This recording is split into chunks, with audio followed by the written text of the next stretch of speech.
Hello guys, welcome back to our channel. ఇప్పుడు వచ్చేసి మనము ఏం చేయబోతున్నాం అంటే డిహెచ్సిపిని చూడబోతున్నాం.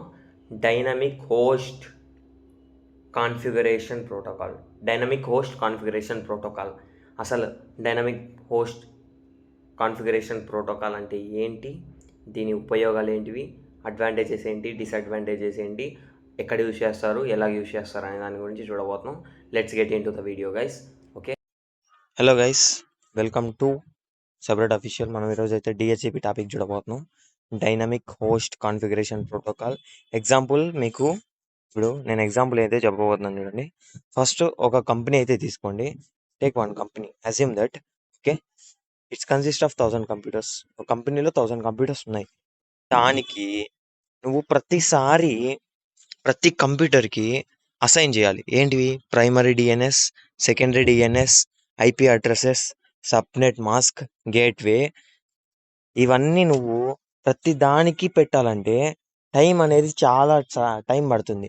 అలాగే అది ఈజీ ప్రాసెస్సే లేదనట్లేదు, but it takes lot of time. Humans అనేవి చాలా మంది కావాలి.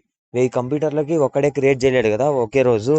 అంటే అప్పుడు ఒక 10 మెంబర్స్ అన్నా ఉంటే ఒక్కొక్కడు 100 తీసేస్తే అప్పుడు ఈజీగా అయిపోయింది వర్క్. ఓకేనా? ఇప్పుడు దీనిలో కూడా 2 టైప్స్ ఉంటాయి. డైనమిక్ హోస్ట్ కాన్ఫిగరేషన్ ప్రోటోకాల్లో 2 టైప్స్ ఉన్నాయన్నమాట. ఇది స్టాటిక్ ఒకటి, డైనమిక్ ఒకటి. స్టాటిక్ అంటే ఏంటి? మాన్యువల్గా నువ్వు ప్రతి ఒక్కటి పెట్టాలన్నమాట. ఏమేవి అంటే IP, primary DNS, secondary DNS, default gateway ఇవన్నీ అనమాట. Subnet mask. అదే డైనమిక్ అనుకోండి, ఆటోమేటికల్గా అసైన్ అయిపోతాయి. ఎప్పుడైతే నువ్వు ల్యాప్టాప్ కానీ పీసీ కానీ ఆన్ చేస్తావో అప్పుడు ఆటోమేటిక్గా కనెక్ట్ అయిపోయి ఐపీ అడ్రసెస్ అనేవి అసైన్ అయిపోతాయి అనమాట. ఓకేనా? Here all computers are clients. అంటే 1000 కంప్యూటర్లు ఉన్నాయి కదా, ప్రతి ఒక్క కంప్యూటరు ప్రతి ఒక్కటి క్లయింటే అనమాట. ఓకేనా? ఇది ఏ ప్రోటోకాల్ని యూజ్ చేస్తుందబ్బా అంటే అందరూ చాలామంది టీసీపీ అనుకుంటారు. సారీ గైస్, ఇది యూడిపిని యూజ్ చేస్తుంది, యూజర్ డేటాగ్రామ్ ప్రోటోకాల్. ఓకేనా?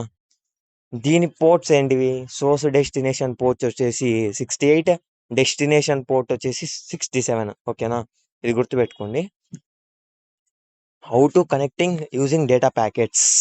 అసలు మనకి ఇది ఎలా జరుగుతుంది అనేది చెప్తాను. ఫస్ట్ అసలు ఎలా కనెక్ట్ అవుతుంది, ఐపీ అనేది ఎలా అసైన్ అయ్యుద్ది. దీన్ని ఈజీగా ఒక ప్రాసెస్ అనేది ఉంది అనమాట. DORA process, D O R A process, DORA process. ఈజీగా చెప్తాను, ఈజీగా అర్థమైపోయింది చూడండి. ఫస్ట్ ఆఫ్ ఆల్ ఇక్కడ ఉన్న వర్డ్స్ని గుర్తుపెట్టుకోండి గైస్.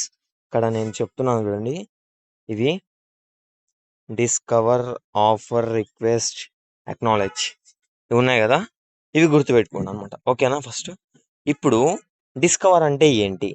ఫస్ట్ ఆఫ్ ఆల్ నేను క్లయింట్, నేను ఒక కంప్యూటర్ని అనుకోండి, నాకు ఒక ఐపీ కావాలి. ఏదైనా వెబ్సైట్లోకి దూరాలంటే నాకు ఒక ఐపీ కావాలి. ఐపీ ఉంటేనే నేను వెబ్సైట్లోకి దూరగలుగుతాను, లేదంటే ఏ వెబ్సైట్కి విజిట్ కాలేను అనమాట. అందుకే నేను అడుగుతాను అనమాట డిహెచ్సిపిని, నీ దగ్గర ఏమన్నా ఐపీ ఉందా అని డిహెచ్సిపిని అడిగితే సర్వర్ ఏం రిప్లై ఇచ్చింది నాకు? నా దగ్గర ఈ ఐపీ అడ్రస్ ఉందని చెప్పేసి ఇక్కడ రిప్లై ఇచ్చింది నాకు.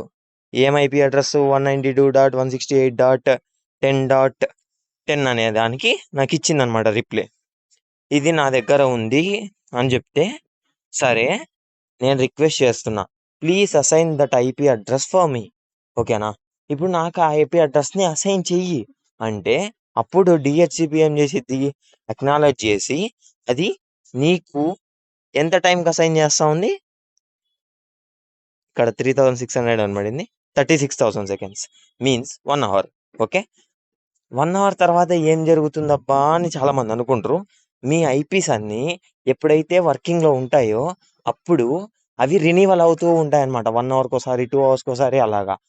అదే మీరు ఎప్పుడైతే షట్ డౌన్ చేస్తారో మీ ఐపీ అనేది వేరే వాళ్ళకి వెళ్ళిద్ది కొద్దిసేపు. అప్పుడు నీ ఐపీ అనేది వేస్ట్ కాదనమాట, ఒక సెకండ్ కూడా విలువైందే అన్నట్టు ఈ ఐపీస్ అనేవి మారుతాయి అనమాట గైస్. ఓకేనా? ఇది గైస్ డిహెచ్సిపి అంటే ఇదే గైస్. ఓకేనా? Let's close the video. ఇది డోరా ప్రాసెస్, క్లారిటీగా చూసుకున్నామ్మా ఒకసారి.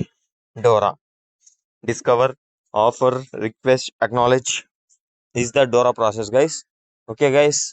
Let's signing off. Jai Hind, guys.